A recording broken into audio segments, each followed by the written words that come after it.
AJ here back with another one for you. So guys, it's time to do another episode of 3NN. Yes, guys, that's the 304 News Network, right? And that's where we talk about these 304s acting an absolute fool. And guys, today we're going to talk about the old hit and run, right guys? Because as you know what they always say, women drivers, no survivors, right? It is so funny because, guys, our car insurance as men is so much higher, but girls actually get in more accidents than we do, right? And they seem to want to be able to run over pedestrians and hit other cars, Grand Theft Auto style, right? And somehow get away with it. They drive off with no concern for anyone else at all.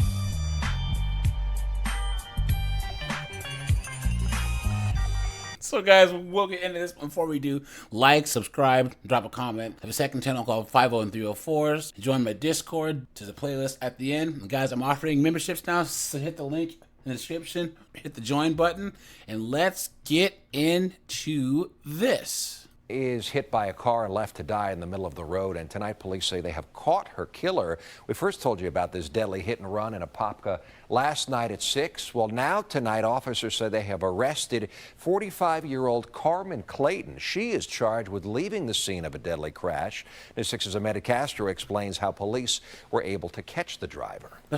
Look at that broad right there, guys. That's a huge bitch. State your name, please. Carmen Clayton. Carmen Clayton in court, facing a judge for the first time, a day after Apopka police say she was behind the wheel of the car that hit and killed 31-year-old Nikita Pope. Look at that. The crash happened early Saturday morning on Highway 441 at the Piedmont-Wekiva and Hiawassee Road intersection. Ms. Clayton, you were arrested on leaving the scene of a crash involving death. According to the arrest report, police say Pope was walking across the crosswalk when Clayton hit her and then drove off. Hours later, a witness spotted a damaged car in this parking lot inside the Errol Estate neighborhood, where they say Clayton lives.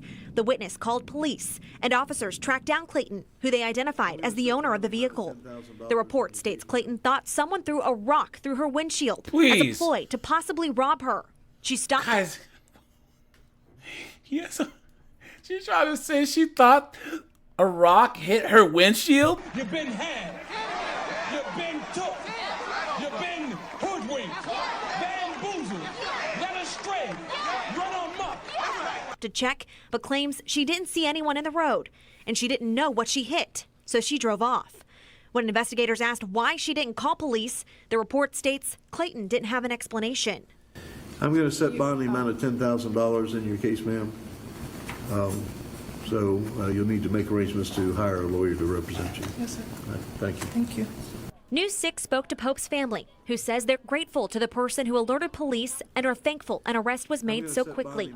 They told us she was a loving person who leaves behind a 7-year-old son and a large family. They called her death an accident, but add she didn't have to die this way. The loss is really hard to take right now. In Apopka, Amanda Castro, News 6. Look at that, guys. Look at that. Didn't even stop. Clown world. Look at this car in this house. Look at that. The woman who crashed into that West Side home in January is scheduled to be in court tomorrow morning. So tonight, our Logan Gay shows us the exclusive new video from this scene, including footage of the driver taking off after the crash. I seen the car completely in the living room. Yolanda Cabrera is still recovering. I know, guys. I know. You might not be able to understand this interview, right? After she and her 1-year-old daughter were thrown into the wall when a car drove into her living room while they were sitting on the couch. Damn. She suffered a bad cut on her right arm. Her baby had minor injuries.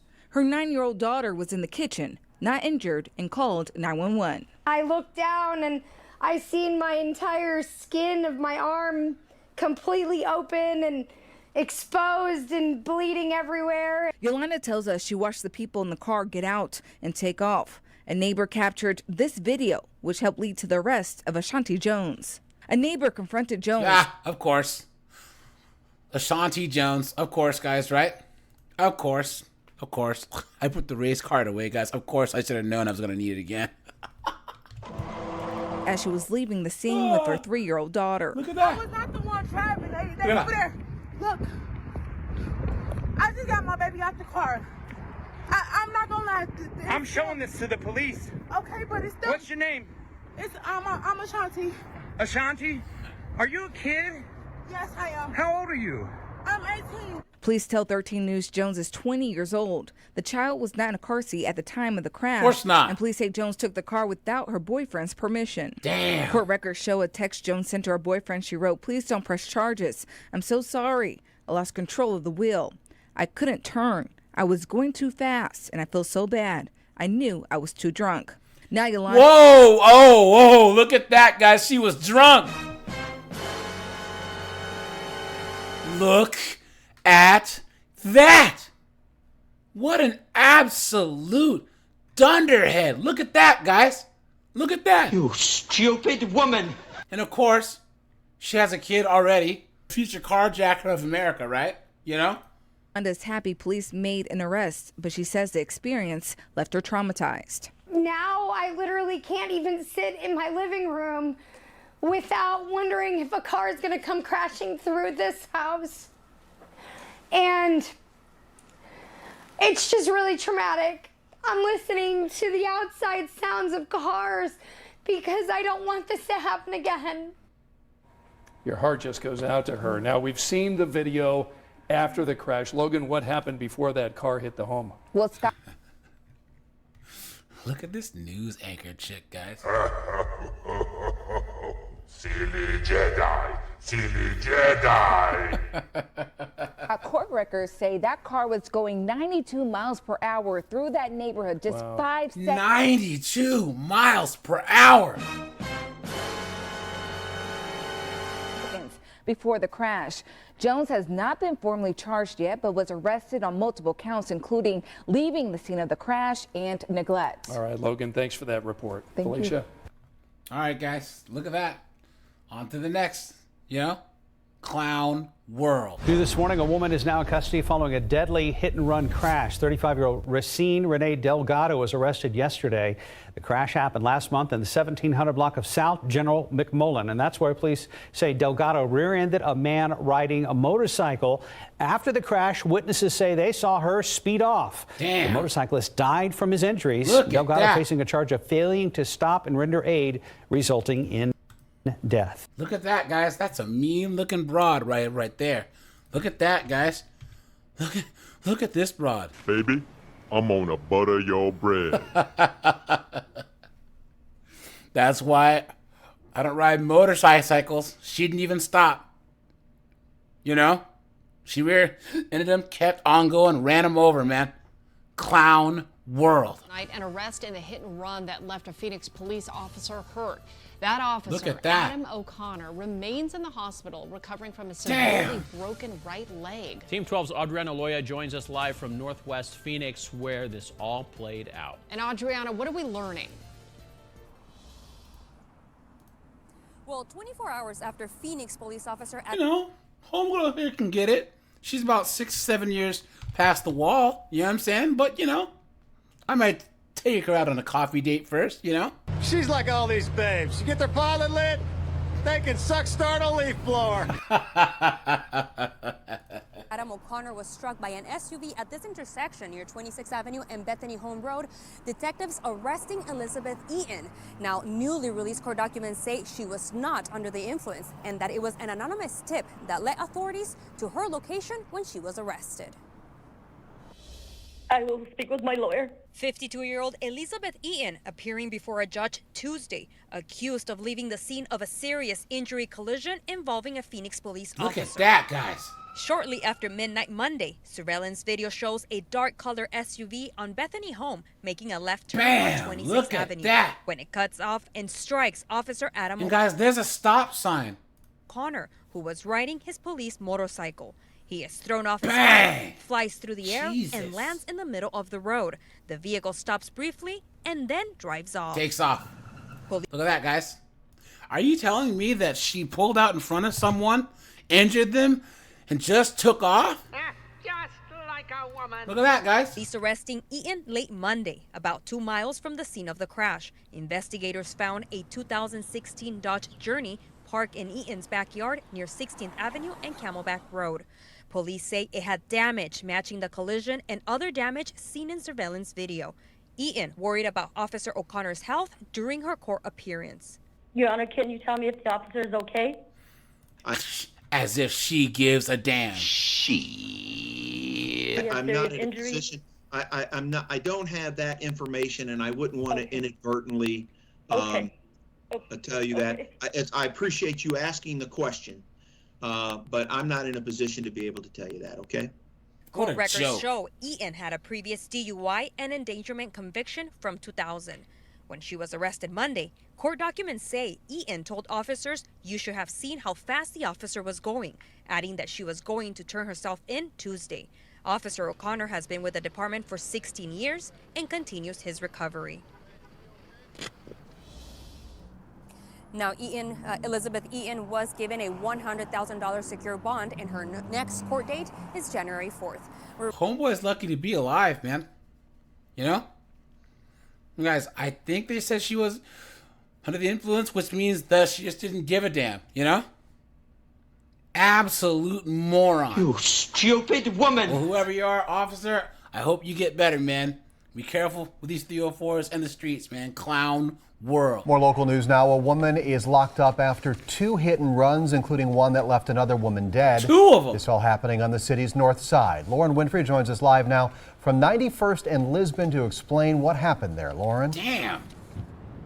Yes, Steve, it's all clear now, but just a few hours ago, about a block of Lisbon was blocked off as police investigated the scene. Now, the initial hit and run happened about a few feet away from here, but right here behind me is where it all ended. Now, according to police, a 28-year-old woman is responsible for all of this. She was driving a Ford Explorer and first crashed into another vehicle at North. Look at that, guys. 92nd Street and West Capitol Drive. She then drove away from that scene and caused another crash not even a half a mile down the road. And the second crash, she not only hit another vehicle, but also a 58-year-old pedestrian. Jesus. That pedestrian was taken to the hospital where she died. And residents and employees in the area say this accident is cause for concern. It's bad. There's a lot of traffic. It's very heavy around here. And for some reason, there's a lot of accidents. I actually have seen at least 3 of them myself in the last couple of years. Now, that 28-year-old woman is behind bars right now, and according to police, drugs and alcohol aren't suspected to be a factor. So she's just a shit driver. How about that? Right, guys? I told you. Women drivers, no survivors, right? Look at that. Reporting live on 92nd in Lisbon, Lauren Winfrey, today's TMJ4. On to the next. New developments in a case that we know many of you have been following. A hit and run that claimed the lives of a man in a wheelchair and a woman who was trying to help him cross. Whoa, whoa, whoa, whoa, whoa, whoa. Pump the brakes. Hit the guy in the wheelchair and the lady trying to help him across the street. Look at that, guys. Some people are really fucking stupid. Look at that. The street. Today, the driver accused in that deadly crash had her first court appearance. The 20-year-old suspect now charged with 2 counts of failure to stop and render aid. Guys, did we think that this person was gonna look like anything other than this?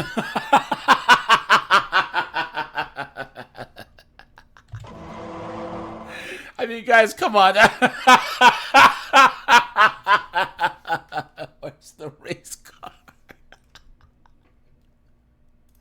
I mean, guys, come on, right? Right when you heard the story and you heard a woman, guys, you knew they was going to look just like this. And guys, I am black, so I can say that. How about that? Our Brittany Jeffers live tonight with more details about this tragic crash. Brittany? And Dominique, I've been going through that affidavit, and in it, it shows that the 20-year-old left the scene and didn't come back here until 30 minutes later. There's more people in the community right now who say that this tragedy brings to light another important issue. They say that more needs to be done to make sure that crosswalks are both visible and accessible. How about you hold all these women accountable after they're freaking mowing people down in the street, right, guys? Right? All you hear is, you know? On March 30th, a man in a wheelchair and a woman trying to help him cross a busy road in the Heights were hit and killed. Today, 20-year-old Jada Mims was charged in the death of Alicia Adams and Jesus Perez. She's obviously very sad and still very... She's very sad. The lie detector determined that was a lie. A little bit emotional. The probable cause document showed that Mims told an HPD officer that something hit her car, and she couldn't see through the windshield because of damage. Something hit her car? She said something hit her car. You stupid woman. She stayed in a nearby parking lot for a few minutes before going to her grandfather's home, who urged her to return. Police say that Mims returned to the scene of the crash 30 minutes later. Mims's grandfather didn't answer the door when we asked for comment, but prosecutors say it's not acceptable to leave an accident scene. Even if you're not at fault for the crash, you've got to stop. You've got to make sure that these people can get the medical help they need, because you might save a life that way. The stripes are really faded at that crosswalk.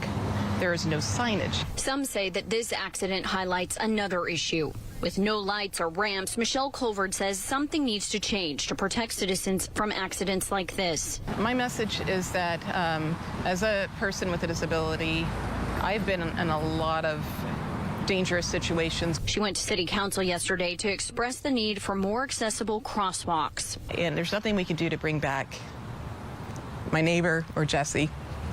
But, man, if we can, save some other lives, Damn. It'll be worth it to fight. The mayor is expected to hold a news conference tomorrow in regards to accessibility in the area. Meanwhile, Mims is currently being held on $30,000 bond. She's expected to be back in court in May. Live in the Heights, I'm Brittany Jeffers, KPRC Channel 2 News.